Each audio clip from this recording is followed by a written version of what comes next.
के फोन में सभी ने दिखाया ऋतुराज के खिलाफ बड़ा सबूत जी। हाँ दोस्तों, सभी ने नील को तेजस्विनी का रिपेयर हुआ फोन दिखाया। जैसे ही नील ने उस फोन में मौजूद वीडियो देखा, वह हैरान रह गया। उसकी आंखों में कुछ ऐसा दिखा जो शायद अब तक उसकी नजर से छूट गया था। वीडियो में वो सच कैद था जिसे कोई सुनना नहीं चाहता था। नील के मन में सवाल उठा, यह बात पहले क्यों नहीं सूझी? उस दिन जब तेजस्विनी पर सब इल्जाम लगा रहे थे, तब वह कुछ कहना चाह रही थी, लेकिन कोई उसे सुन नहीं पाया। वह अपने फोन में कुछ दिखाना चाहती थी, एक ऐसा सबूत जो ऋतुराज को बेनकाब कर सकता था।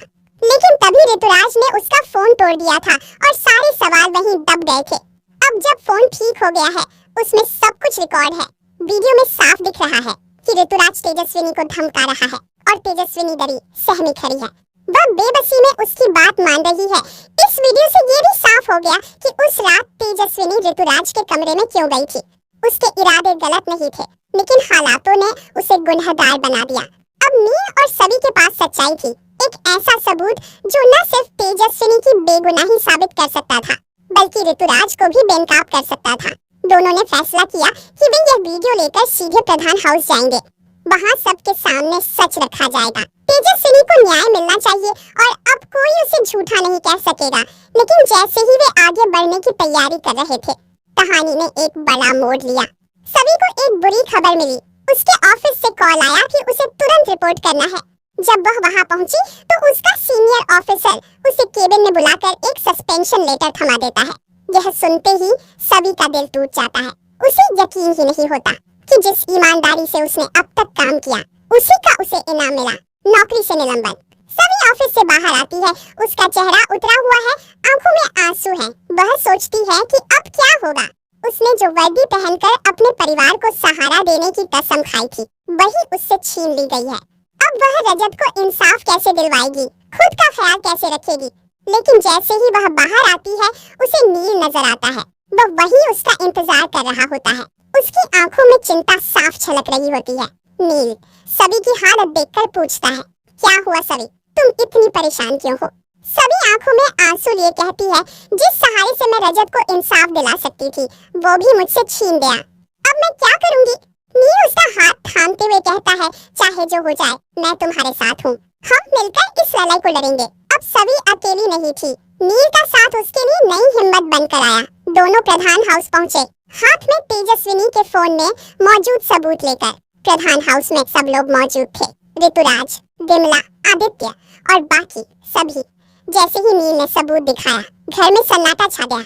ऋतुराज का चेहरा सफेद पड़ गया। वीडियो में उसकी सच्चाई सामने आ गई थी। अब वह कोई सफाई नहीं दे सकता था। आदित्य ने गुस्से में उससे पूछा कि यह क्या है। ऋतुराज ने जैसे तैसे खुद को संभालते हुए कहा कि यह बस एक मजाक था। लेकिन इस बार कोई उसकी बातों में नहीं आया। विमला, जो अब तक तेजस्विनी को दोष देती रही थी, खुद को अपराधी महसूस करने लगी। उसने आंखों में आंसू लिए कहा, हमने तेजस्विनी को गलत समझा। वो मासूम थी और हम सबने उसे अकेला छोड़ दिया। पूरा घर चुप था। तेजस्विनी के साथ जो हुआ, उसकी भरपाई शायद अब मुमकिन नहीं थी, लेकिन उसकी सच्चाई दुनिया के सामने आ चुकी थी। अब सबकी नजरों में नील और सभी की इज्जत और बढ़ गई थी। दोनों ने मिलकर जो किया, वो कोई आसान काम नहीं था। लेकिन यह कहानी यहीं खत्म नहीं हुई। उस रात छत पर हल्की हवा चल रही थी। चांदनी के नीचे नील और सभी साथ बैठे थे। दोनों के बीच एक अजीब सी खामोशी थी, लेकिन उस खामोशी में भी एक अपनापन था। नील ने सभी से कहा, हमने एक लंबा सफर तय किया है, लेकिन अभी बहुत कुछ बाकी है। सभी मुस्कुराते हुए बोली, हाँ, फर्क बस इतना है कि अब मैं अकेली नहीं हूँ। नील ने उसकी तरफ देखते हुए कहा, मैं हमेशा तुम्हारे साथ रहूंगा। सिर्फ इस केस के लिए नहीं, हर कदम पर दोनों की आंखें मिलती हैं।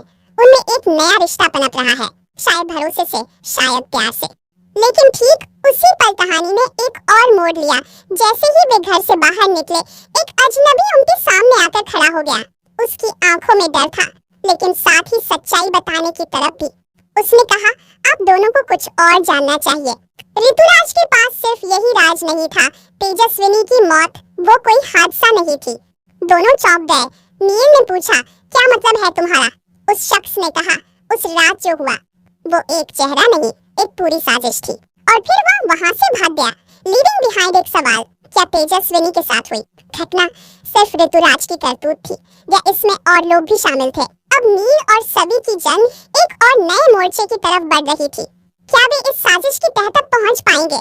क्या रजत और तेजस्विनी दोनों को इंसाफ मिल पाएगा? और इस लड़ाई में क्या नील और सभी का रिश्ता एक नए मुकाम तक पहुंचेगा? नील और सभी उस अजनबी की बातों से पूरी तरह हिल चुके थे। तेजस्विनी की मौत एक हादसा नहीं बल्कि एक साजिश थी।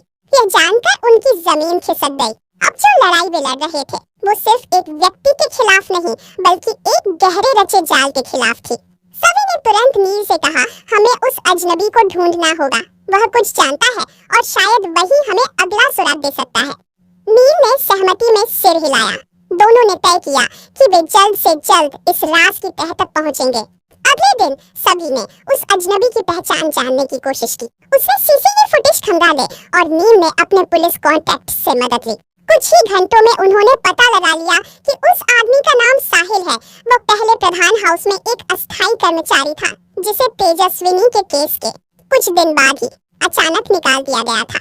साहिल फिलहाल शहर पुराने हिस्से में एक किराए के कमरे में रह रहा था। नील और सभी तुरंत वहां पहुंचे। दरवाजा खुलवाने पर साहिल पहले तो डर गया, लेकिन जब नील ने सख्त लहजे में कहा, अगर तुमने सच नहीं बताया तो जो सच बोलने का मौका अब मिला है वो भी चला जाएगा, तब साहिल टूट गया। उसने कांपती आवाज में कहा, मुझे माफ कीजिए, मैंने बहुत देर कर दी, लेकिन अब मैं चुप नहीं रहूंगा। साहिल ने बताया कि तेजस्विनी ने कई बार उसे ऋतुराज और उसके एक बिजनेस पार्टनर जयवीर की बातें छिपकर रिकॉर्ड करने को कहा था। तेजस्विनी को शक था कि प्रधान हाउस की किसी प्रॉपर्टी डील में भारी घोटाला हो रहा है और जयवीर के साथ मिलकर ऋतुराज कुछ अवैध कामों में शामिल था। साहिल ने एक पेन ड्राइव दी जिसमें कुछ रिकॉर्डिंग्स थी। साफ आवाज में ऋतुराज और जयवीर की बातें थी जिसमें वे किसी मंजिल नाम की जगह पर गैरकानूनी फाइल्स छिपाने की बात कर रहे थे। नील और सभी अब समझ चुके थे कि मामला बहुत बड़ा है। ये सिर्फ तेजस्विनी की मौत या रजत की गिरफ्तारी का केस नहीं था। यह भ्रष्टाचार, धोखाधड़ी और हत्या तक जुड़ा मामला बन चुका था। सभी ने कहा, हमें इस मंजिल नाम की जगह पर जाना होगा, वहीं से सब कुछ खुलेगा। नील ने तुरंत टीम तैयार की। अगली रात नील, सभी और 2 पुलिस अधिकारी उस पुराने फार्म हाउस पर पहुंचे जिसका नाम मंजिल था। वहाँ का माहौल डरावना था, हर तरफ सन्नाटा और एक अजीब सा साया। घर के भीतर दाखिल होते ही उन्हें एक तहखाना मिला। वहाँ पुराने दस्तावेज, लैपटॉप्स और कई फाइलें थी जिनमें न सिर्फ प्रॉपर्टी फ्रॉड का डाटा था बल्कि कई तस्वीरें और दस्तावेज भी थे जिनसे ये साबित होता था कि ऋतुराज और जयवीर ने मिलकर रजत को फंसाया था, क्योंकि रजत को शक हो गया था और वो तेजस्विनी की मदद करने वाला था। उन दोनों ने पहले रजत को ट्रैप किया, फिर तेजस्विनी को ब्लैकमेल कर चुप कराने की कोशिश की, लेकिन जब तेजस्विनी नहीं मानी तो उसे हमेशा के लिए चुप कर दिया गया। इन सबूतों के साथ अब नील और सभी के पास सब कुछ था, लेकिन खतरा भी उतना ही बढ़ गया था। अगले ही दिन जयवीर को भनक लग गई कि उसके खिलाफ सबूत मिल चुके हैं। उसने प्रधान हाउस पहुंचकर ऋतुराज को चेतावनी दी, अगर तू पकड़ा गया तो मुझे भी खींचेगा। अब समय आ गया है कि या तो हम भाग जाएं या उन्हें खत्म करें। ये बात साबी और नील तक भी पहुंची। नील ने तुरंत सुरक्षा बढ़ा दी, लेकिन वह जानता था अब ये खेल खुला है। अगली सुबह प्रेस कॉन्फ्रेंस बुलाई गई। नील और सभी ने साहिल को भी बुलाया और पब्लिकली सारे सबूत रखे। मीडिया में तहलका मच गया। ऋतुराज और जयवीर की गिरफ्तारी के आदेश तुरंत जारी हुए। पुलिस ने दोनों को उसी फार्म हाउस के पास से पकड़ा जहां वे भागने की फिराक में थे। विमला प्रधान को जब यह सब पता चला तो वह फूट फूट कर रो पड़ी। उसने सभी को गले लगाते हुए कहा, तूने मेरी बेटी को इंसाफ दिलाया और मुझे मेरी गलतफहमी दिखा दी। उस शाम प्रधान हाउस में एक सन्नाटा था, लेकिन उस सन्नाटे में एक शांति भी थी। नील और सभी छत पर फिर साथ बैठे थे। इस बार नील ने सभी की तरफ देखा और कहा, ये लड़ाई बहुत लंबी थी, लेकिन तुम्हारे साथ होने से आसान हो गई। सभी मुस्कुराई। तुम्हारे साथ रहकर मुझे समझ आया कि सच्चाई और रिश्ते दोनों को जीतने में वक्त लगता है, लेकिन वो जीत हमेशा खास होती है। नील ने उसकी तरफ हाथ बढ़ाया। सभी ने बिना झिझक थाम लिया। उस रात चांदनी कुछ ज्यादा ही रोशन थी।